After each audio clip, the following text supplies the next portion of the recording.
Hola, ¿qué tal? Soy tu amigo el Dr. Cañorga. En esta oportunidad vamos a continuar con lo que significa nuestro manejo del estrés COVID-19. Estamos en la sesión 5. A ver cómo nos va. Hoy vamos a hablar sobre autosanación. Y para hablar de autosanación tenemos que entender qué significa la bondad que nos da el conocimiento para lograr la autosanación. Hay dos aspectos en la naturaleza. La naturaleza es la vida misma, y la vida misma se compone de un punto consciente y energéticamente un punto inconsciente. ¿Qué significa? Que nosotros somos capaces de autosanarnos a través de interactuar con el universo. ¿Y qué significa esto? Conocimiento o sabiduría. ¿Conocimiento qué significa? Que todo lo que nosotros podamos aprender sirve para diagnosticar. Significa que en estas circunstancias quisiéramos que nos den un diagnóstico, si tenemos o no, por ejemplo, el coronavirus.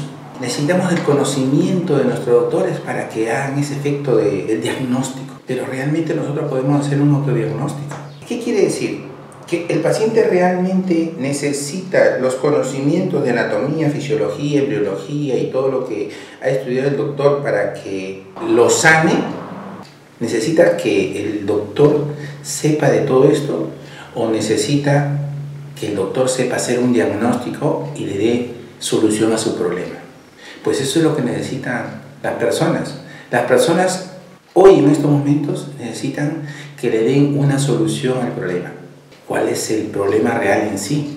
Que no se trata solamente de diagnóstico, sino se trata del poder de sanar.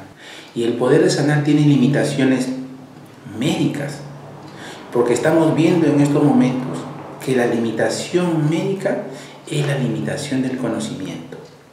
Sin embargo, hay un factor muy importante en el universo. Nosotros tenemos la posibilidad de autodiagnosticarnos y saber qué pasa con nuestro cuerpo, qué pasa con el entorno, y saber también responsabilizarnos del entorno para poder sanar. ¿Quiénes sanan? Sanan las personas que mentalmente están conectadas con el respeto y equilibrio de la naturaleza. Es decir, que su capacidad de entender las cosas les hace hacer procedimientos tanto de prevención, tanto de alimentación, tanto de el cuidado, para, si es que estuviera infectado, pueda no infectar a los demás y mantenerse aislados y en proceso de recuperación con los instrumentos que puede entender, ya sea médicos, simplemente del autocuidado que puede tener. Y de eso se trata. Las personas necesitamos un diagnóstico. ¿Para qué? Para solucionar un problema. Y la autosanación se centra precisamente en esto. Es como cuando tú necesitas, por ejemplo, la ayuda de un mecánico. Tú no necesitas que el mecánico llegue y te diga pues qué conocimientos tiene respecto a mecánica. Tú necesitas que llegue el mecánico, mire tu carro y te ayude a solucionar el problema. ¿Ok? Viene y dice, necesitas esto, te hace el diagnóstico, compra los repuestos, lo colocas y funciona. Entonces se trata de muchas interacciones adicionales que pueden haber frente a un problema, y se trata justo de saber diagnosticar. Igual pasa con nuestras enfermedades. Debemos de aprender a diagnosticar, pero aparte de aprender a diagnosticar, debemos de aprender a vibrar hasta qué medida esa enfermedad nos puede dañar no solamente el cuerpo, sino también las emociones. Es decir, que si nosotros no aprendemos a tener el engranaje sobre el universo, bien pudiéramos estar sanos y sufrir y enfermarnos porque acabamos de contagiar al abuelito o a la hijita que abrazamos sin hacer prevención, y empezamos nosotros a entrar en una enfermedad psicoemocional por el cual nos bajamos nuestras defensas y empezamos a enfermar, y toda la familia empieza a hacer síntomas y a enfermarse. ¿Y por qué? Porque en el momento en que nosotros pensamos que eso no nos pasa nada porque no afecta a nuestros seres queridos, correcto, y no te pasa nada, estás con tus sistemas elevados, estás muy bien. Pero ¿qué pasa cuando uno de nuestros elementos de la familia se enferma? Entonces empezamos a hacer crisis emocional y todo nuestro sistema endocrino empieza a caer. ¿Por qué? Porque el estrés fabrica unas sustancias como el cortisol y empieza a bajarte las defensas y ya no funcionas adecuadamente. Y eso es diagnóstico. Claro, para saber eso tendrías que ser médico o estar leyendo y enterándote cómo son las cosas. Y es por eso que la gente buena, de principio, con la sabiduría universal, cree en cómo tiene que cuidarse el mismo y respetar a todos los demás también para autocuidarnos entre todos y poder estar sanos. Si no respetamos eso, entonces ¿qué pasa? Entramos en conflicto y también nos empezamos a enfermar. Y entonces pasa aquí una suerte de que existen dos tipos de personas. Las personas independientes, las que tenemos juicio y uso de razón, y las personas dependientes. Lamentablemente las personas dependientes son aquellas personas que no entienden todavía el problema del asunto y lamentablemente tenemos que recurrir a nuestro profesionalismo, recurrir a cualquier otro elemento adicional que bloquee ese comportamiento para salvaguardar a los demás. Bueno, el entendimiento está en entrar en el corazón de las personas para que puedan concebir de que el problema es serio y que sí les puede pasar y que se pongan a pensar en que de verdad si se proyectan a ver las noticias sí es cierto lo que está pasando, que sean capaces de interiorizarlo, porque como no somos empáticos no podemos interiorizar eso, no tenemos miedo. ¿Y qué es lo que pasa? Parece mentira, pero el miedo también nos hace respetar las cosas.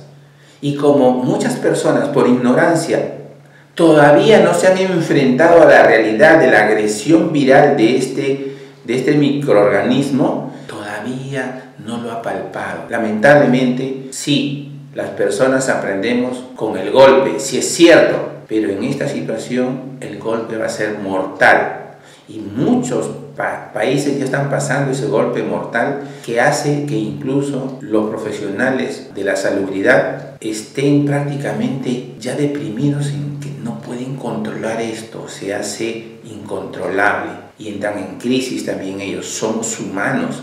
Y casualmente porque somos humanos, en este país que es mi Perú, no tenemos un sistema adecuado, es que nuestros directivos que están realmente entendiendo bien el problema, nos están presionando a nosotros a que lo entendamos sí o sí. Así que tenemos que aprender a respetar a los policías, tenemos que aprender a respetar a los soldados, a los bomberos, a los periodistas que están detrás que no está asumiendo su responsabilidad para obligarlos a que cumplan. Y eso es muy importante que nosotros entendamos. Si es que no lo hacemos por voluntad, lamentablemente en estas circunstancias de emergencia lo tenemos que hacer por obligación. Y espero que todo el mundo entienda que sanarse sí es viable. Las personas que tienen la capacidad de todavía defensas altas van a sanar. Pero ¿qué hay cuando nos afecte la emoción? ¿Qué hay cuando empecemos a tener pena y estemos lamentando que las personas que nosotros amamos ya se han ido? Eso es lo que queremos evitar. Que tú te enteres que un amigo tuyo ya murió. Que tú te enteres que tu mamá que está a una distancia ya falleció. Que tú te enteres que los doctores que tú dices ellos tendrán que solucionar ya no pueden ayudar. Se les escapa de las manos. La limitación profesional está ahí. Las limitaciones de infraestructura están ahí. Y cuando se rebasa toda posibilidad lógica, claudicamos. El detalle es que ya todos los videos nos están diciendo cómo debemos de portarnos, etcétera, etcétera. El problema está en que emocionalmente no lo entendemos. Las personas somos tan egocéntricos, tan egoístas, que solo reaccionamos cuando nos está pasando a nosotros. Entonces, ¿qué es lo que pasa? Si no hacemos conciencia real de que sí nos puede pasar porque al costado ya de nosotros está el virus y no lo vemos, solo lo podemos hacer evidente, ¿sabes cuándo? Cuando nos asustamos porque realmente ha venido la ambulancia y ha sacado al vecinito del costado, lo ha sacado con el coronavirus. Y ahí recién entramos en asustarnos. Ahí recién queremos que vengan y nos desinfecten todo y no queremos salir, no queremos tocar nada. Pero eso es un estado emocional. Se llama miedo. Pero no tenemos que esperar el miedo para actuar positivamente. Así que tenemos que actuar proactivamente, con inteligencia emocional. ¿Para qué? Para que toda nuestra familia respete ese aislamiento y una sola persona salga a comprar si es que es necesario y regrese y haga todo el protocolo que sabemos que tenemos que hacer para mantener el aislamiento y mantener la prevención. Tiene que haber un inteligente en la familia, un líder. Ese líder tiene que encargarse de mantener el equilibrio emocional, de mantener la tranquilidad, de darle responsabilidades a toda la familia, de las consecuencias que se pueden tener respecto a esta pandemia, la información que se tiene que tener, el comportamiento que se tiene que tener, la dieta que se tiene que tener, para evitar ¿qué cosa? Para evitar el contagio y también entender que tenemos que buscar un equilibrio emocional, porque la mayoría de las personas que estén ahí aisladas van a sentir miedo, intranquilidad, ansiedad, claustrofobia y una serie de problemas que vamos a tener que tratar de ayudarnos entre todos, no mantenernos aislados cada uno en su cuarto, sino estar conversando, compartiendo, contando historias, realmente estar en contacto del tú a tú. Y eso soluciona mucho el hecho de no tener la ansiedad de salir y estar tomando cerveza o estar buscando amistades, ¿no? Sino buscar la unión familiar y siempre tratando de compartir las historias y tratar de hacer cultura, el sentido del agradecimiento de todo lo bueno que le ha pasado, o el sentido de la reflexión de todo lo malo que le han pasado. Es el momento de juntar, es el momento de reflexionar y empezar a tener ese espacio adecuado por el cual nosotros analizamos sobre nuestra situación verdadera y es la oportunidad para hacer el compromiso de todas las personas del componente familiar para la participación de la solución de esos problemas y estar preparados para que después de que salgamos de este aislamiento tengamos las fuerzas y las conductas necesarias para reestructurar todo y emprender rápidamente. Que la educación es muy importante, que lamentablemente hay personas que no han tenido una buena educación, por lo tanto no han tenido la dirección de sus padres que les han permitido ser personas disciplinadas, personas ordenadas y tienen muchos problemas económicos, culturales, que están en los cerros, que les falta el agua, que están en una situación muy precaria. Sí es cierto, para eso pues está el gobierno que tiene que distribuir toda su logística para que pueda ayudar a esas personas. Mientras tanto, los que estamos aquí resguardados en las casas, tenemos que respetar esa situación crítica y darles el apoyo a ellos para que ojalá lo puedan contener esas personas que son los vectores más importantes de que se disemine este problema. Y tratar siempre de apoyarlos y tratar siempre de mentalizarnos y tratar así haciendo verdaderamente el aislamiento y sin salir de nuestras casas para dar el ejemplo, que eso es muy importante.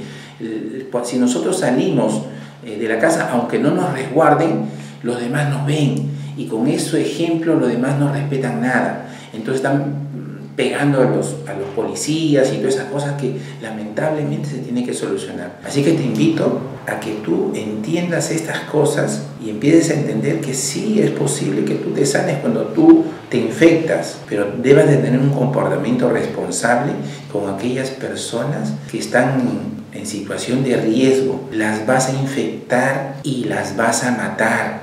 Tú te conviertes en un transmisor de la enfermedad sin darte cuenta y las personas se van a morir. Claro, a veces no nos importa que nosotros no nos muramos y estamos diciendo, bueno, no me importa, pues si me muero, me muero. El problema está que a las personas que tú contagias sí les importa vivir y por lo menos el respeto a eso tienes que mantener. Así que te invito desde aquí a que hagas esta reflexión y encuentres un espacio mental sabio que te permita respetar este tiempo de aislamiento para que todos podamos salir adelante. Son solamente 2 semanas más en el cual todos los que no han hecho caso entren en estado de incubación y empiezan a ser resistentes y no transmitan la enfermedad a los demás, porque como no estamos haciendo caso, seguimos transmitiendo la enfermedad y eso no va a parar. Así que te invito, por favor, a que tomes conciencia de lo que saben, te dicen por qué tienes que parar. Y si no queremos que sigan 2 semanas más, y 2 semanas más, y 2 semanas más,